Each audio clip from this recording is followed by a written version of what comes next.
Hi Taurus! Welcome po sa ating channel. Ito ang inyong Daily Gabay Tarot reading for February 13, 2025. Please be reminded kung naka-resonate kayo, comment down. Kung hindi ko naka-resonate, ibigay niyo po sa iba kasi general reading po ito.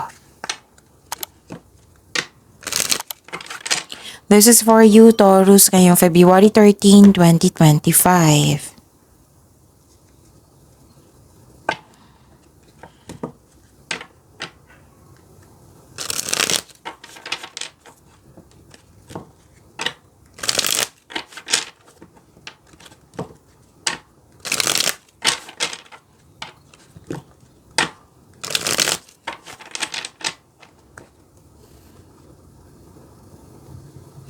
This is for you, Taurus, ngayong February 13, 2025.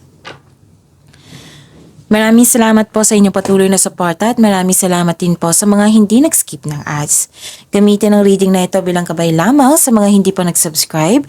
Subscribe na po kayo at click bell notification para malaman nyo na may bago tayong video. Para sa mga gusto magpa-reading po, may lumabas dyan sa screen nyo ngayon. Panoorin nyo po at sundin ng instruction. Spirit Guide, mga ganap po para kay Taurus ngayong February 13, 2025.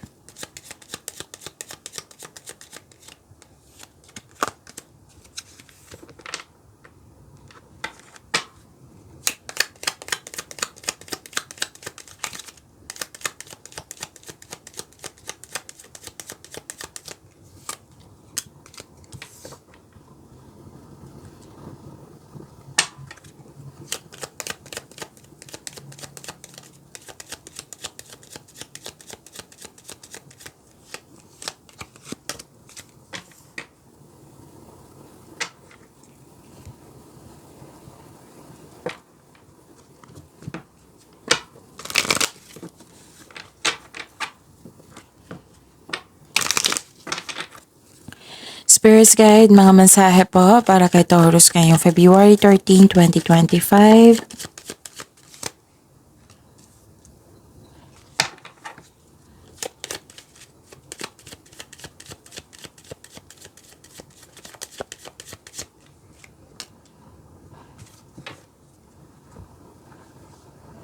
Okay, Taurus, ngayong February 13, 2025. May nakita ko dito ang party, reunion, meeting, special event, public event. May malaking influence ng isang lalaki sa araw ngayon. Sa araw na ngayon. Oo, may malaking influence. Pwedeng kayo ito or may may lalaki na malaki ang kanyang influence sa araw na ito. May malalaman kayong sikreto. Okay? Tapos nagsaliksik kayo, nagbabasa kayo ng libro sa internet para may makuha kayong kaalaman, clarity, para may matutunan kayo. So nothing will come of this situation. The end of a tough cycle approaches.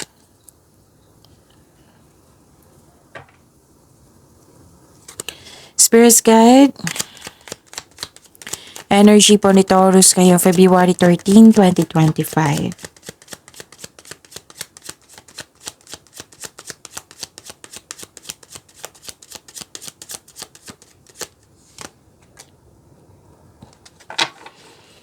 And the clarification of this card po. Kung may narinig kayo or may nakita kayong repeating message, meaning to say, pinupush ng cards nyo yan, kasi ang ilan sa inyo hindi pa binigyan ng atensyon. Na kung maaari din po, bigyan nyo po ng solusyon at aksyon. Remember, Taurus, at the end of the day, alam mo na ikaw lang taong may kakayahan at responsable na gumawa ng sarili mong katotohanan at kinabukasan. So, ano yung energy ni Taurus? Nakita ko dito na nagkaroon po ng may gusto makipagkita sa iyo ngayon. This is your past person na na-realize na niya at gusto niyang humingi ng tawad. Pwedeng kayo ito, pwedeng itong past person mo. Pwedeng past person X, pwedeng yung close mo dati. May nakita rin ako ditong hindi ka kontento sa kinikita mo ngayon or posisyon mo sa iyong trabaho. Sabi po dito, there is something better for you, kaya itong disappointment na ito is temporary lamang. Nakita ko dito na nagkaroon po ng May posible, okay, may posibleng may atake sa'yo bagamat ikaw ay handa. Posibleng may hamong parating, pwedeng delay, or pwede din na concern mo sa isang tao na, na mataas ang ego, mataas ang pride. Kailangan ng mahabang pasensya nito. Nakaramdam ka ng pagod at handa ka ng sumuko, ngunit malapit ka na. So move forward, tapusin mo yung mga ang nag-aantay na gawain. Okay? Nakaranas ka dito, makakaranas ka ng hirap sa pagtanggap ng bagong tao sa buhay mo. So try to fix and forgive yourself first bago tumanggap ng bagong tao sa iyong buhay. Spirit's Guide, career and money po ni Taurus ngayong February 13, 2025. And the clarification of this card po. Okay, kunin ko yung nauna.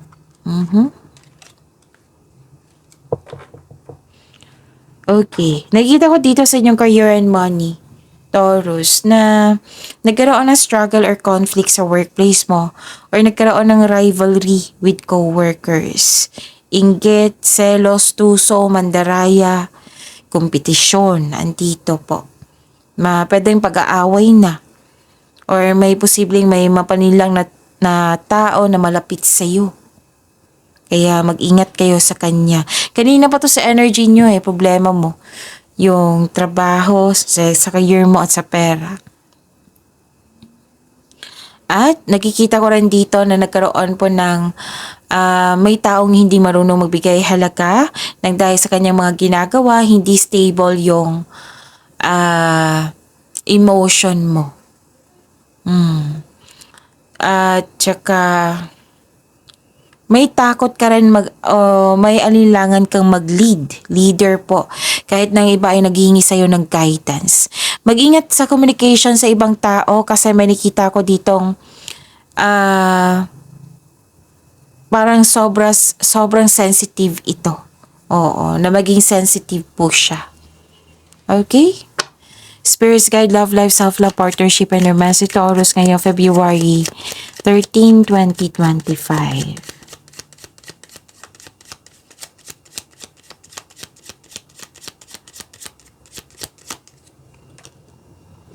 And the clarification of this card po.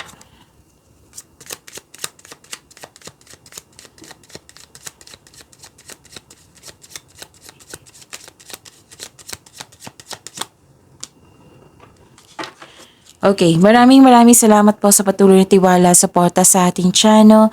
At maraming salamat din po sa mga hindi nag-skip ng ads. Bakit ayaw niyo magpahinga dito? Nakikita ko dito na pagod ka Walang pahinga, ayaw mo magpahinga, wala kang tulog, ayaw mo rin matulog kasi hindi ka kampante. Nagtatago ka instead of facing the reality. Parang hinahayaan mong tao na saktan ka. Kailangan ng time for reflection dito, Taurus. Okay, may ending with new beginning dito. Transformation po. So, sa mga single dyan, may balak. Dalawang cards na po nagsabi nito na may balak talaga ng isang tao na malapit sa iyo noon na makipag-reconnect sa iyo. Sa mga relasyon sa buhay mag-asawa, may transformation na magaganap in an unexpected way. Maaring may hiwalayan, maaari din nag-decide kayo na mag-cool off or nag-put space muna para sa pagbalik nyo magiging okay niya, mag-uusap na kayo.